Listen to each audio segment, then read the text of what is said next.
Nos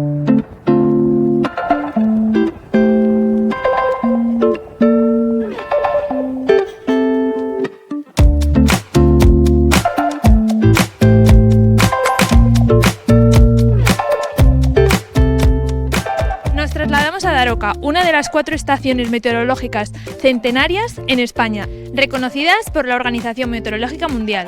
Desde 1909 realiza observaciones de fenómenos meteorológicos para estudiar la evolución del clima.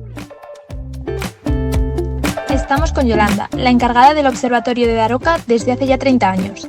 Con ella descubrimos cómo es una estación meteorológica y los cambios que ha modificado la metodología de las mediciones a lo largo de los años. Estamos en el Observatorio Meteorológico de Daroca, que es uno de los 4 observatorios de la Agencia Estatal de Meteorología que ha sido reconocido por la Organización Meteorológica Mundial como estación centenaria. Esto de alguna manera es como un certificado de calidad, de que los datos que se han tomado desde 1909, que comenzó el observatorio, hasta el día de hoy son datos buenos que pueden ser válidos o un referente a la hora de estudiar pues, el comportamiento de la atmósfera en el último siglo. Uno de los criterios para que sea reconocida como estación centenaria pues es que no haya ninguna laguna de datos superior al 10%, y en Daroca en particular solo existe una laguna de 4 meses en el 37, que fue por la guerra civil. Antiguamente, como podéis imaginar, pues en fin, venía aquí una persona, hacía sus mediciones y bueno, pues no existía ni el teléfono en el pueblo, con lo cual los datos tenía que enviarlos por medio del telégrafo. Esos datos pues se utilizaban sobre todo con fines climatológicos, porque claro, evidentemente hasta que llegaban a Madrid pues no se podía hacer ninguna predicción. Hoy en día pues tenemos aquí una estación automática que emite cada 10 minutos, toma datos de todas las variables meteorológicas o de muchas de ellas, hay algunas que no, que se siguen tomando de forma manual, y bueno, pues cada 10 minutos ya están los datos en el banco de datos de Madrid. Hoy ya el día a día, digamos que la estación automática manda datos de temperatura, presión, viento, de casi todas las variables cada 10 minutos, pero es cierto que el trabajo del observador consiste en hacer varias medidas de contraste diarias con aparatos manuales y con aparatos registradores, como se hacía antiguamente. Entonces, con esto lo que nos aseguramos es que la estación automática funciona perfectamente todos los días y a todas horas. Si dejase de funcionar por algo, podríamos pasar automáticamente a la observación manual y con aparatos registradores.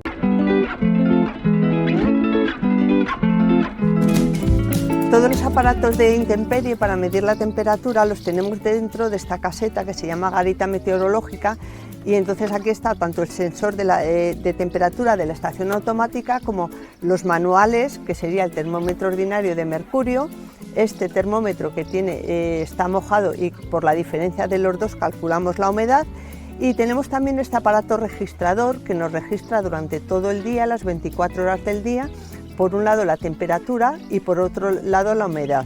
Entonces nos sirve como medida paralela con la automática y de contraste.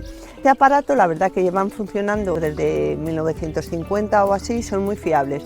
Un dato curioso es que el sensor de la humedad está aquí, no sé si lo veis, y es esto de aquí, y son cabellos rubios, de rubia nórdica, dicen.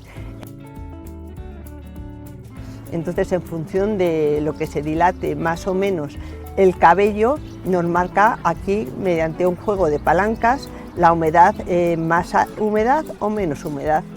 Por otro lado, también tenemos un termómetro de máxima, que es de mercurio, que va subiendo hasta la temperatura más alta y ahí se queda estancada, y un termómetro de mínimo. Bueno, pues mi profesión, yo soy observadora de meteorología, es un cuerpo que pertenece a la Agencia Estatal de Meteorología y bueno, pues es una oposición.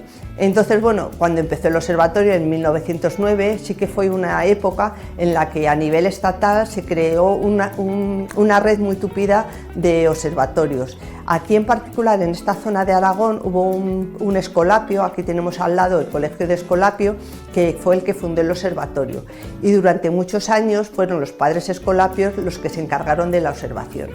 Posteriormente, uno de los chavalillos, que era muy vivo, muy despierto, que estaba en el colegio, pues le enseñaron cómo hacer las mediciones. Entonces esa persona, Carmelo Saldaña, que además ha estado casi 50 años tomando día tras día todos los datos, bien estuviera enfermo o no, no falta ningún día, se hizo profesional de la meteorología y es al que le debemos realmente la serie climatológica de Daroca.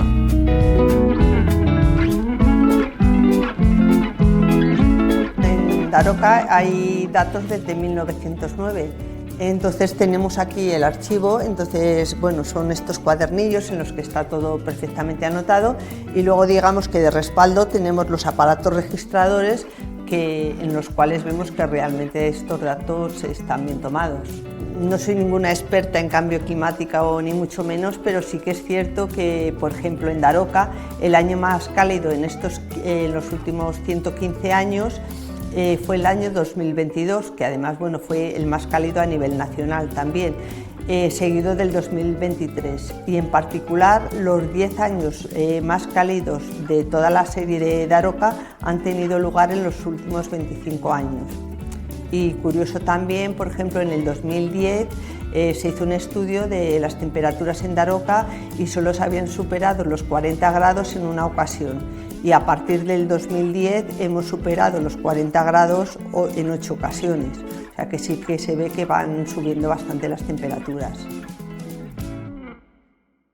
Hay 3 jueves en el año que reluce más el sol: Jueves Santo, Corpus Christi y el día de la Ascensión.